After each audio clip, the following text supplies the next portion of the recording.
Good evening, ladies and gentlemen. Welcome to the Aurora City Council's Committee of the Whole meeting. It is Monday, October 26, 2015. Ms. Hawks, please call the roll. Ms. Barner? Present. Ms. Grindillo? Here. Mr. Hattridge? Here. Mr. Horvat? Here. Mr. Kovac? Present. Mr. Cudley? Here. Ms. McDougall? Present. Mr. Vaca? Mr. Wolf? Here.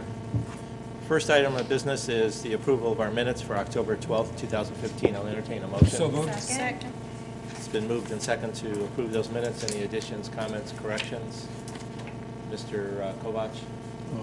My name is not on the present list. Okay. Okay, we'll make that addition. Thank you. Okay. All in favor of those minutes, say aye. Aye. Opposed? Hearing none, those minutes are adopted. First thing we need to do is amend our agenda for this evening. We wanted to make sure that Mr. Baca didn't have enough time to add things to it, so we are adding our own things. Would ask that we add item D under new business for budget appropriation for Parks and Rec travel basketball, and then item E, road repair for Aurora Lake Road. I'll entertain a motion. So moved. Second. It's been moved and forward to add items D and E to our agenda. All in favor say aye. Aye. Opposed? Hearing none, that motion passes. Mr. Paul, Finance Director's report. Yes, again, I get the same story every month, so I'm sure you're tired of hearing that we will hit budget and that everything is right on track. We have some expenses coming up in November, as I indicated, in the general fund, since that's a 3 payroll month. But we're still on the track for what I projected a year, 3 months ago, and that was $1 million, about thereabouts in the surplus for the general fund this year. You can see the numbers are there. 82% of our revenues are collected and 68% of our expenses. So the combination of those two should comprise what the surplus would be. Currently, we're running $650,000 ahead of last year in income tax collections, and that's a major contributor on the income side, and the expenses are low, primarily to hospitalization. So I would expect that we would come in at the end of the year at what we projected or thereabouts. Any comments or questions for Mr. Paul? We need a motion to accept the Finance Director's report. So moved. Second. It's been moved and seconded. Any comments, questions? All in favor say aye. Aye. Opposed? Hearing none, that motion passes. Under new business, the first item is A, bid recommendation for 2015 Aurora brush grinding. Administration has asked that this be forwarded to council this evening for action. Mr. True? Thank you, Mr. Chairman. The bid opening was held on October 19th. Only one bid was submitted on that opening date, $13,350, and that is for Madden Brothers to do the work. We sent it to 6 companies. Unfortunately, only one bid. In the past, we haven't had to bid this because we actually often got it done under $10,000. This year, we have such a large brush collection, over 3,000 cubic yards. And that's why we have a 30-day window. That's why we have to go to council. We're trying to get this done before the bad weather hits us, snow and everything else. So we have a 30-day window to get this bid awarded in the contract. So we'd like to move forward with this. Thank you. Do we have a motion? So moved. Second. It's been moved and seconded. Mr. Horvat? Thank you, Mr. Chairman. Mr. True, the additional bid, Unit 1, is that if we go over 3,000 yards? That's going to be $750 a yard? Or $750 for 200 yards? Mr. True? Yes, Mr. Chairman. That's for 200 additional cubic yards, and then also remulching it and so forth. They'll combine some leaf humus in it as we have it, and we'll still stay within our budgetary amount on that. Okay, thank you. Thank you, Mr. Chairman. Mr. Hattridge? Thank you, Mr. Cudley. Just out of curiosity, Mr. True, you said the engineer estimated the project for $20,000. It came at 13. Is there? Mr. True? Yes, based on what we've had before, we've been getting many quotes when we get this done, and as much as we had this year in the cubic yards, this should have cost us around $20,000. We just got a great bid. So that's all occurred. This is tough to estimate. You're doing it by the eye and by cubics and trying to square it off. It's not like we do with cameras. It's not exact science when you're looking at brush piles. If you've been back there at the farm, they're as high as this room and 55 of these buildings. So that's how much brush we've had. If you haven't been there, you can't fathom how much of brush we actually have. Thank you, Mr. True. Thank you, Mr. True. Ms. Barner? Yes, thank you, Councilman Cudley. And I just want to say thank you, Mr. Troop, for at least getting 6 bids. And although we only got 1 back, it's always nice to see that we were ambitious and diligent in getting a couple different bids.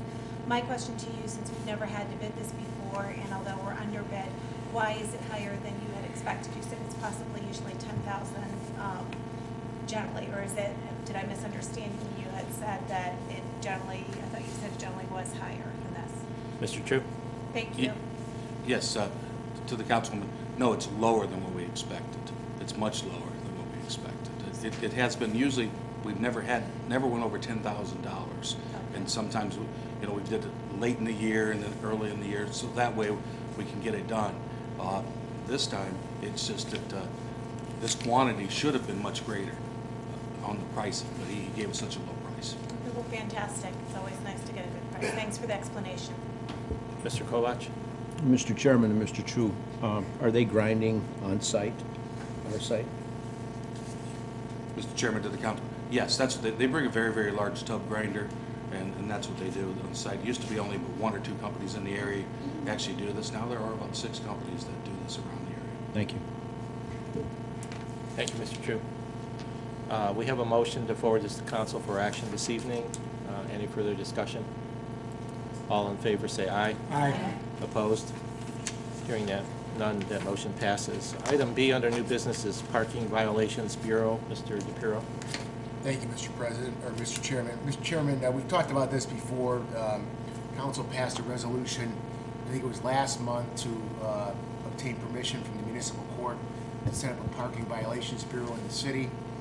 We did receive that permission. Chief Byard and I worked on this ordinance, which is, we looked at what other cities are doing and what the revised code requires. We tried to simplify it as much as possible. Before you have the suggested legislation that will allow us to better enforce parking in the community for safety purposes and for convenience of the residents. We're happy to answer any questions for you. Thank you. We have a motion to forward this to council's regular agenda. Second. It's been moved and seconded. Mr. Horvat, question? Yes. Thank you, Mr. Chairman. This is for Mr. DePiero. Mr. DePiero, under 35302, when it comes to personnel, violations clerk, and a clerical employee, is this all going to be done in-house with people we have now? Mr. DePiero? Mr. Chairman, there is no intent that any other personnel, with one exception, will need to be hired. Chief Byard and I have talked about it. Just somebody would need to be designated as the violations clerk, and we've talked about that. The only individual that will need to be hired, it'll be on a very part-time, maybe once a quarter, maybe twice a year, depending on how many hearings we have.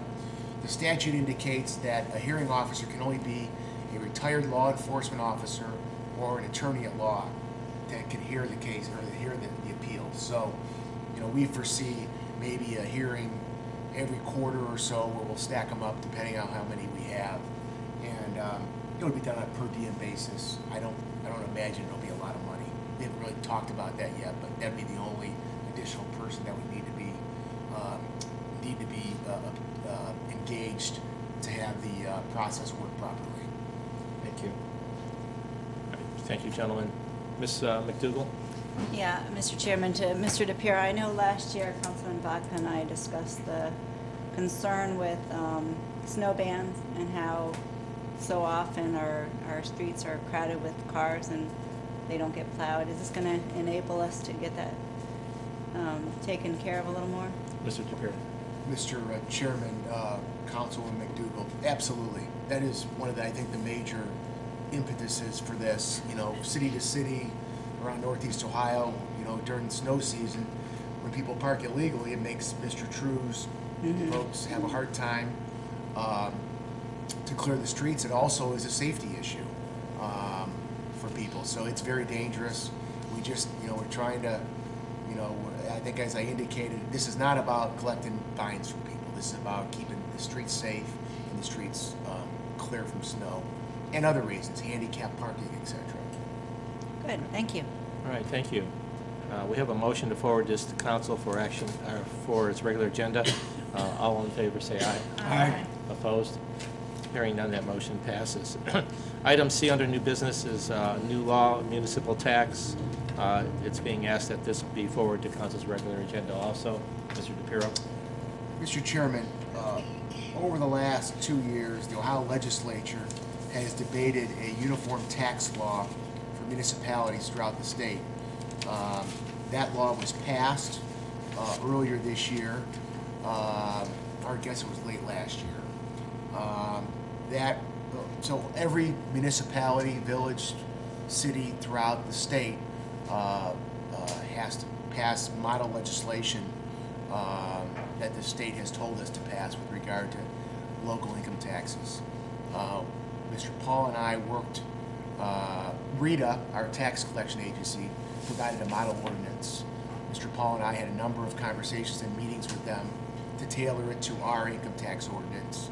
And what you have before you is a result of that. It will not change the amount of taxes, generally the percentage of taxes that are collected, but the legislature, in their infinite wisdom, has determined that that we should make this uniform across the state. Comments or questions? Ms. McDougall? Thank you, Mr. Chairman. Mr. DePiero, how will this affect the average taxpayer then?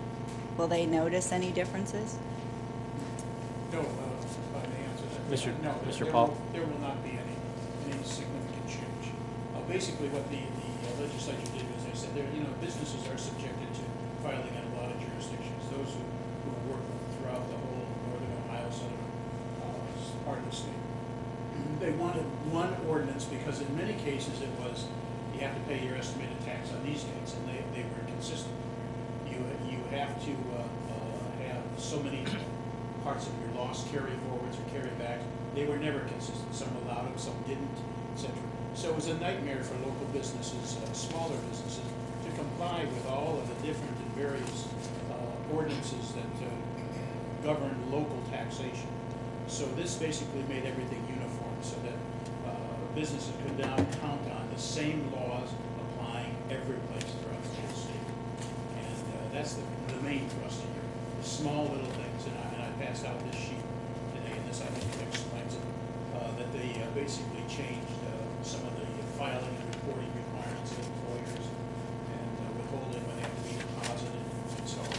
So there's no real impact to the residents on taxation. There's a couple of minor small changes for those people that come in and out of communities. I think currently it's if you spend more than 12 or 15 days, then you're subject to that local jurisdiction tax. I think they moved that to 20 days or something like that. There really isn't any other significant changes that we should see in our tax collections. Can I have a follow-up question? Yes. So this is going to affect businesses more than individuals, and from the sound of it, it would make the process a little bit easier for them? An awful lot easier, yes. Okay, good, thank you. Ms. Barner? Thank you, Councilman Cudley. Just to piggyback Council McDougall, that this is going to help businesses. So that's why we decided to go for this. This wasn't something of choice or everybody just, and you're mandatory, so you're dictated to do it. So we didn't have a choice, but it's a choice that's recommended and it will be helpful. Our power to tax is governed by the state of Ohio. We have to follow their rules and regulations, and this is what they're setting down as being the standard for local taxation. So we have to follow their law. Well, it sounds like a good recommendation and obviously beneficial for a business owner, so great, thank you. All right, any further questions? We have a motion to forward this to council. We don't. Okay. I need a motion. It's been moved and seconded. Forward this to council's regular agenda. All in favor say aye. Aye. Opposed? Hearing none, that motion passes. Item D under new business is a budget appropriation for Parks and Recreation travel basketball. Mr. Kraus. Thank you, Mr. Chairman. We were approached my sports coordinator and myself were approached in August by the president of the Aurora Youth Basketball Association with the opportunity to bring the program into the department and have our department run it in conjunction with them, sort of in an advisory capacity. So this is the ordinance for that. We would collect all the revenue from all of the people who would then register for the program, and then from that, we would obviously have expenses of uniforms, basketball, that kind of stuff. So we're asking for $25,000 be added to the expense line so that we can incur those expenses as this revenue will come in over the next few weeks. It's being asked that this be forwarded to council for action this evening. Do we have a motion to that effect? Second. It's been moved and seconded. Comments or questions for Mr. Kraus? All right, thank you, Mr. Kraus. I'm sorry, I hit this kicking, but it's not going through. Ms. Barner. Ms. Barner. Yes, thanks, Councilman Cudley. Sorry, I love these questions. Thanks, Mr. Kraus, and I know that it's been a successful program with the rec travel. Is this very similar what you're going to be doing with travel basketball, or is just because you're putting the word travel doesn't mean that you're traveling necessarily? They're not going to Solon and Bainbridge like we are with soccer. Mr. Kraus. Yeah, to Councilman Barner, this is, the recreational programs that we've been doing this fall have been quote-unquote traveling. This is on a competition level, the next group up from that. So they have tryouts, they have cuts, they make teams, they play in a travel league. And so this is kind of the next level up from our recreational league. The reason we did travel with those recreational leagues were more on a numbers basis of trying to take, if we have 2 teams and they have 2 teams, then we can have a better league. But this is strictly travel, more the competitive travel. May I ask another Yes. question, please? So in other words, if you sign your son or daughter up for basketball, rec basketball, then they would also compete, I guess, for example, my son is just going to be rec basketball, and my daughter I signed him up for. Right. Will this affect them? This part will not, no. Okay. The recreational program is separate from this. Okay, very good. Thank you. Mr. Wolf. Thank you, Mr. Chairman. To Mr. Kraus, just to clear up timing, because this came, I want to make sure that you have the ability to, the Rec Advisory Committee just talked about this at their special meeting in October. So the fact that we were approached in August, this didn't get discussed by the Rec Committee until just their last meeting. Till recently, correct. Thanks. Ms. Grandil. Thank you, Mr. Cudley. Is this similar to like an AAU program? Is that what you're talking about? That's higher competition-wise? The chairman of the council. Yeah, similar.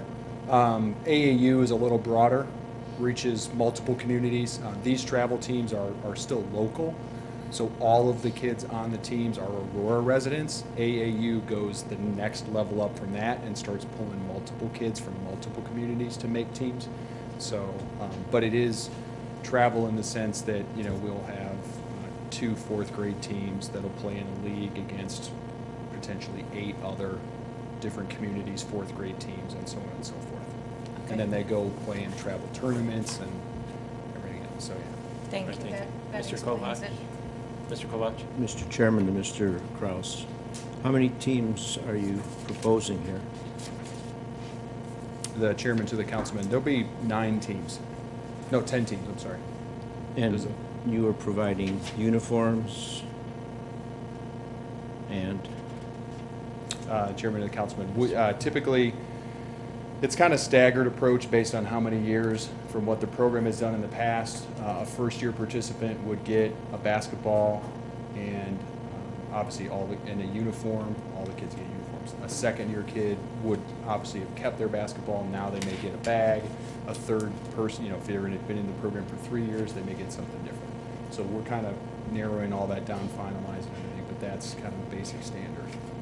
And the competition to get on these teams, who is that done by just coaches, or if you're just a regular person playing on the league before, is that something you could try out for?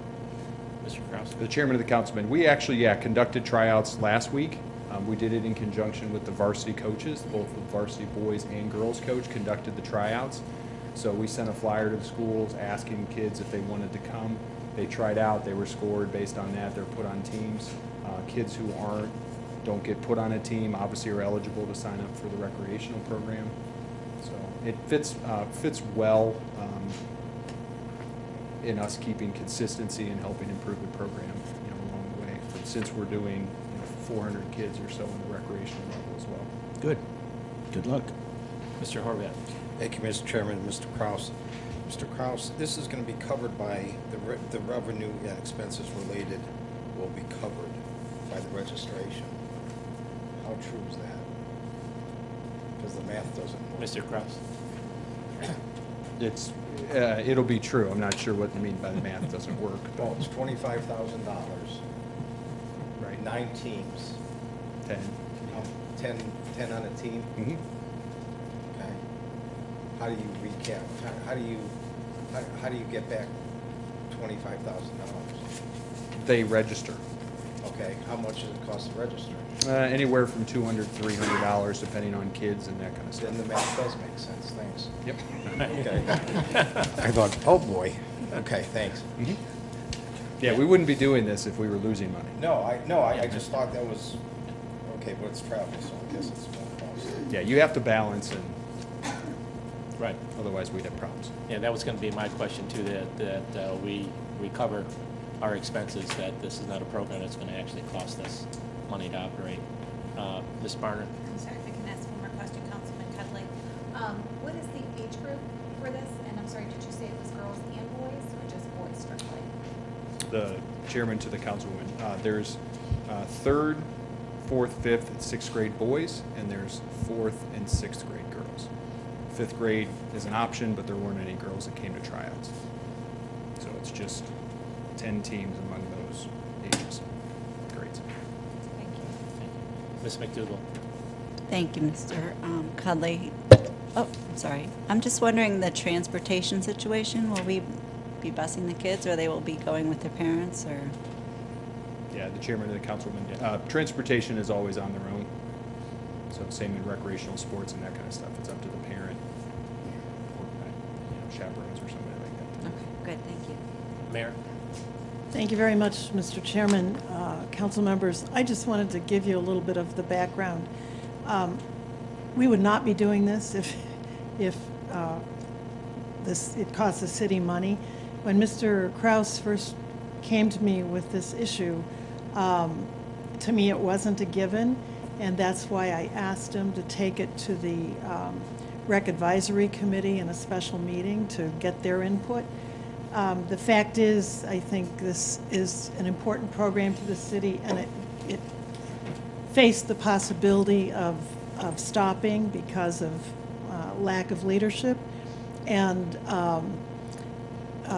the Parks and Rec Department already did a number of things for this program and felt it was sort of seamless to just do the rest of it. And the sports coordinator as well is very ready and willing to take care of it.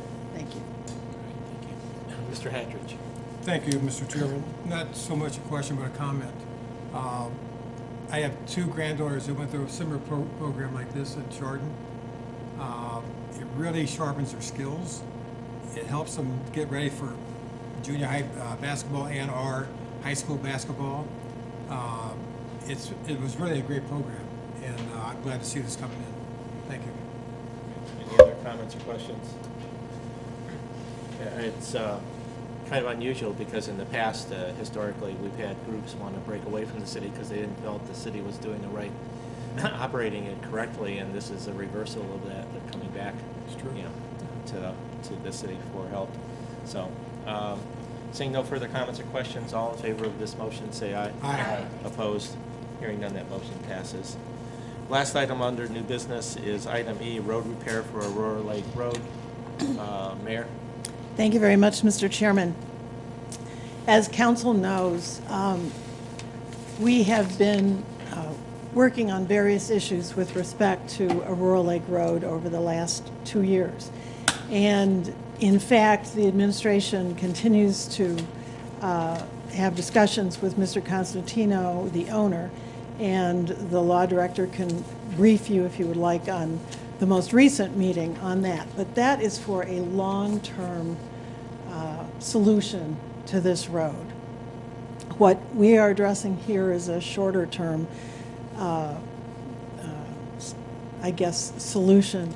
I had asked Mr. True a little while ago to explore, a variety of shorter-term options for this road, just to get us through maybe this winter and next winter. Because, as you know, our school buses go on it, our safety forces go on this road, never mind residents who go on this road, and it's really not in great shape.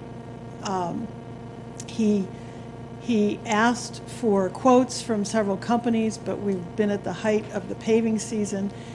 No one got back to him until Thursday, and only one did. It was Perrin, who was doing other paving for us. Perrin then presented a quote on Friday, which Mr. True and I discussed. It was too high. We weren't willing to devote that much money to this repair of the road. And Mr. True talked to them, and they came back today with a quote of just over $62,000 to basically put 2.5 inches of pavement on much of the road. And we believe it should be done. We have the money to do it. We would essentially use the $31,000 from the salt that we just got, and then add another 31 something from the road fund. But I believe we owe this to our residents, to our schools, and to our safety forces. And I think there is real progress being made, though, on the longer term management of that road. Thank you. Do we have a motion to forward this to council So for action? moved. Second. It's been moved and seconded. Mr. Hadrich. Thank you, Mr. Culley. To the mayor and to Mr. True, I don't like to spend any more money than we have to. This is one area that I've been after since I was on council. 3.5 years ago, this was brought up. I know the mayor remembers it. And my argument was, how long does it take for the EMS, the fire, the police to go around the whole area to get back to Aurora Shores? And I had estimates from 10 minutes to 12 minutes to 15 minutes. And my argument back then, how much is a life worth? That extra 5 minutes, 6 minutes, 8 minutes would save a life. This thing is despicable. The road is ridiculous. When I moved here in 1976, you go down Aurora Hudson Road, and John, I know you know about it. Once you pass Aurora, the potholes look like foxholes. I'm not kidding you. It was terrible. And then we have this in our community. I know it's a private road, but this is something I definitely agree with and want it done. But my question is, how much can be done? Because I know we talked about it a long time ago, or a year and a half ago, I think, and the cost was enormous to actually repair the road totally. So, John, could you kind of touch on how much this can do and how long will it last? Mr. True. Yes, Mr. Chairman. Of course, this is just a temporary repair. As the mayor said, it may get us through the winter. It may not last till next year. This is a very spongy road. They're very bad soils. I mean, this road, we haven't had the final estimate yet. It could cost us anywhere upward to $500,000 plus. You know, we've been closer to the million. I'm still leaning towards that number because we have culverts and everything else. So this is a minimal. Yeah, this is very minimal right now to save. I mean, if we have just one more broken axle on the fire truck or a bus, you've covered a greater expense too. And, you know, the kids don't even have seatbelts. And we've tried to roll it. We've tried temporary repairs through the years. We haven't been successful in those temporary repairs. We are the closest we've ever been to actually nailing down a long-term commitment too, from the developer themselves and the city. So I think this short-term repair will be very good for us, you know, great for the community and the 74 homes that are in the Aurora Shores area. Just a quick comment, Yes. Mr. Chairman. Yeah, I know a lot of people in that area of the town, and I can understand their frustration of not having a good in and out egress exit to their subdivision back there. And so I just kudos to the administration for doing this. I'm really happy to see this being done. Thank you. Thank you. Ms. Barner? Yes, thanks, Councilman Cudley. And I would say I couldn't disagree with you more. I think it's an excellent business decision, not only for the community as a whole, because although it is private, I know there's many people that use that as a crossroad more so than other private roads. It's definitely unsafe. It's dangerous. I mean, just the curve alone, and not even looking at the ergodynamics or the way the whole road is potholes and dangerous. I think that it's a fantastic idea, and it's a very $6,200 is not much money to spend for 6,200, correct? No, 62,000. 62,000, excuse me, from the 500,000. It's still, to me, at the end of the day, very important for the people that live back there and the safety for our community, just as you explained with the buses and vehicles going back there. So to me, I know you'll make a lot of people very happy in the Aurora Shores, but not only those residents, but many people that travel through that road to get to Reminderville or wherever it may be. So thank you for doing that. All right, thank you. Ms. McDougal? Thank you, Councilman Cudley. I too, probably this is the biggest complaint I get in the city since I've been here on a long term, so I'm thankful that we're doing something. What's the time frame, and will the road be closed for a short time while this is being done? Or I know it's thin. I don't know. Will people still be able to go around while you're doing the work? Mr. True? Mr. Chairman, to the councilman, we will try not to close it at all.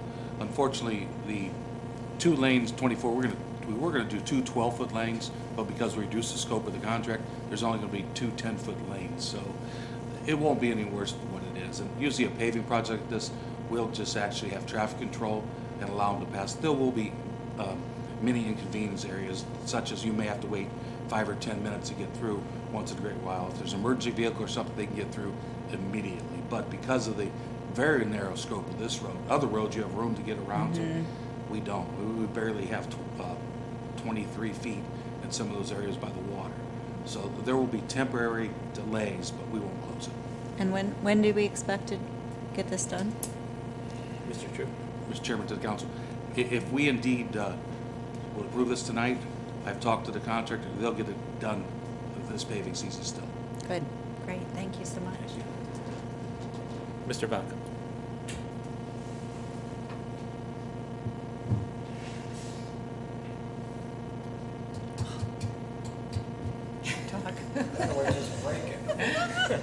Let me have my 9/16 wrench, I'll fix it. This sounds like shades of Haynes and Jackson, but I had a conversation with the mayor today, and I'm not crazy about it, but I will go along with it because of the safety factor. However, there is another proposal I am going to bring up later on this year or early next year in a manner of connectivity between the Jog Lake area and Nautilus Trail. I want this administration to look at it very seriously. You may have a good road. You may have a good road. The fire department may make it there in another minute or 2. But it's still a long drive from Station 2 to Aurora Lake Road and down Aurora Lake Road. Doesn't matter which way you go to Nautilus Trail, whether you go through Reminderville or you go through Aurora Lake Road from 43. It's still a good 5 to 7 minute drive. So I have a proposal that I will be working on. I want this administration to work seriously on it. It's going to cost a few dollars, but nothing like this. And maybe we can make a better connectivity between Aurora Lake Road and Jogger Lake and Nautilus Trail. I don't know, I'm going to go with it. I'm going to say spend the $62,000, but I really wish that we could have a better way to do this. This is a private drive, people. You have to keep that in mind because the state of Ohio does frown on that occasionally. Thank you. Mr. DePiero? Thank you, Mr. Chairman. I just wanted to provide a little bit of a background as well. The mayor has asked Mr. True and I to try to develop a long-term solution for this problem. And we've had I think some good meetings. We had a good meeting last week to talk about dedicating that road. We're going to be meeting internally with the mayor this week to talk about some of those specifics. So hopefully, if we can get there, you won't have to, in the future, have to put Band-Aids on it like this. We are trying to get a long-term solution, and I think that we're on a good path to do that. Clearly, because of the safety concerns, there is a public purpose for spending the money on this. There's also history here, so, but certainly, we're trying to work towards that long-term solution. Thank you. I support this from the safety standards also. I think it's important that we do this.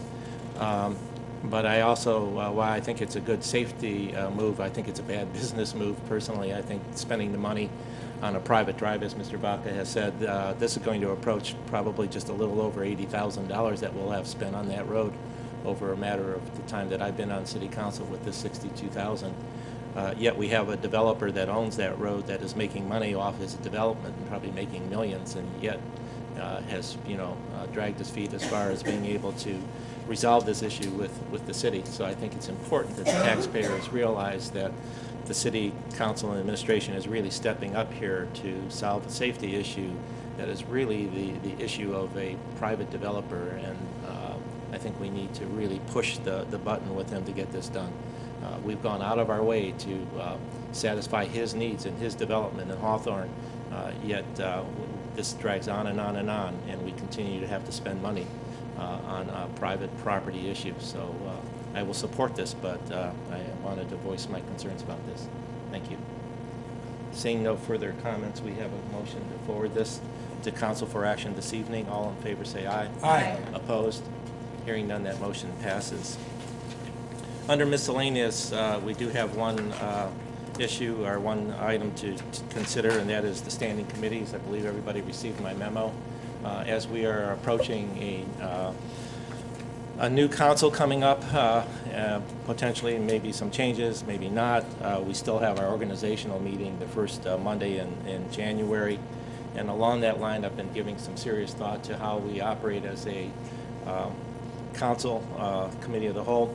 Since January 12th, we've been operating on January of 2012, we've been operating under the committee of the whole. And if you remember, the main reason for doing that is that under our standing committees, while they functioned well and had citizen input, only 4 council members sat on each one of those standing committees. I found it personally that when not sitting on one of those committees and an issue came before us, those 4 council people had privileged information necessarily that the rest of us didn't have. And it was difficult to make a decision because then we're asking questions and trying to get caught up on something that's going to be voted on that night. Committee of the whole solved that problem by all 9 council people being able to be in the discussion on all of the issues brought before those standing committees. And in my memo, I indicated that basically since January 2012, those standing committees, those 4 standing committees, Finance, Parks and Recreation, Buildings and Grounds, and our Safety, Service, and Utilities Committee, have not really met. And we have agonized the last time that we reorganized 2 years ago over seniority and positions on those committees, chair people on those committees, and they haven't met. So we go through an exercise that really doesn't serve a purpose anymore as far as those standing committees. And I think council is better served by just operating underneath the committee of the whole. And I would submit that we would abolish those 4 standing committees. We could always come back, and if the need arises, and we've done this, we could form an ad hoc committee under council rules to deal with anything that go beyond the scope of what we do here at the committee of the whole. So I wanted to bring this up this evening because if we move this forward to council's agenda, we do have enough time to give it 3 readings before our organizational meeting, and it actually could be done before we reorganized. Any comments or questions? Mr. Kovach. I think that's a very, very good thing to do, because we have not met as in those other committees. And if we have, we've only met 1 or 2 times, and I think it's just not necessary because we're getting all the information here. So I'd be in favor of this. Thank you. All right, thank you. Ms. Grandil? I agree wholeheartedly. Again, in 2014, we reorganized, and none of the committees that I am on outside of planning have met. So it seems sort of silly to go through that. Thank you. Ms. Marner? Thank you, Councilman Cudley, and I agree. I've only been in council since 2014, so I know no different. But I would have to validate your reasoning behind all of this, and I'm definitely in favor of it as well. So thank you. All right, thank you. Ms. McDougall? Thank you, Councilman Cudley. I just think it's a shame that the citizens of our community have less say in what happens in our city. I understand the reason for the committee of the whole, but at the same time, I think there's value in people that are just everyday citizens having more say, and it's kind of sad. So not sure how I feel about this, but regardless, we're not meeting, so they're not having the say. But unfortunately, I think it makes us a better city when citizens have more say in what we do as a city. So, thank you. All right, thank you. Just a response to that, citizens do have a right to speak. They can speak on 3 different occasions at our regular council meetings when we pass legislation like that forward. As a citizen looking at our standing committees and being a councilman and know how they operate and stuff like that, I think it's kind of an embarrassment to me to appoint citizens to a committee with them coming in thinking that they're going to serve an active role in the city by being on a standing committee, and the committee never meets. So as a member of that committee, I would wonder, why am I appointed to this when I don't really serve a function whatsoever? Mayor? Thank you very much, Mr. Chairman. Also, in response to Ms. McDougall, I just wanted to point out that the city has many committees and commissions that many citizens serve on, so they definitely participate, whether it's Planning Commission or the Landmark Commission, the Zoning Board of Appeals, the Tax Review Board. I mean, there are a number of places, as well as the periodic Master Plan Commission, the Charter Review Commission, which we just had last year, where we had, 9 or more citizens serving on that. So they are afforded opportunities, aside from just testifying in council, to participate in and have significant input in city activities and plans and development. Thank you. Thank you, Mayor. Mr. Vaca? Ms. McDougall, she can complete it now. Okay, Ms. McDougall, go ahead. Well, one example is when I was on the Building and Grounds Commission, our committee, and we had architects and other people from the city. We toured all of the facilities. We were able to address all the issues within all of the facilities. Even that, because of that, a local school took on some parks projects and were a part of fixing up some parks. And I think those are things that get lost in this. I saw that as a very positive experience. One, I had a better understanding. I don't know, maybe the committee whole needs to tour our facilities, but I had a better understanding of what needed to be done and what our facilities were and what our needs were, and just having architects and other people on the committee that truly understood how a building is built and, give us feedback was very helpful. So that's just one example of something that I think we've lost, and I think it's kind of sad. So, thank you. I'll move to recommend, Mr. Chairman. Okay, it's been moved. Second. It's been moved and seconded to recommend this to council for its regular agenda. And speaking of building and grounds was originally, if everybody recalls, designed to take a look at the buildings that we already had on all the property that we had purchased and make recommendations as to what to do with them. The committee somehow blossomed into something more than what it was designed to be, where all of a sudden the committee was looking at every building, finding every little crack and little error that needed to be corrected, and making recommendations, when that was really the responsibility of the administration. So I think that, the committee had overstepped its bounds going into the realm of administrating rather than serving as a make recommendations to the administration. Mr. Hattridge. Thank you, Mr. Chairman. I concur with most of the remarks, including yours just now. I guess my concern is, how are we going to decide that something needs an ad hoc committee, quote unquote, to come before, to have a special type meeting, no matter what it is, safety services or whatever the case may be.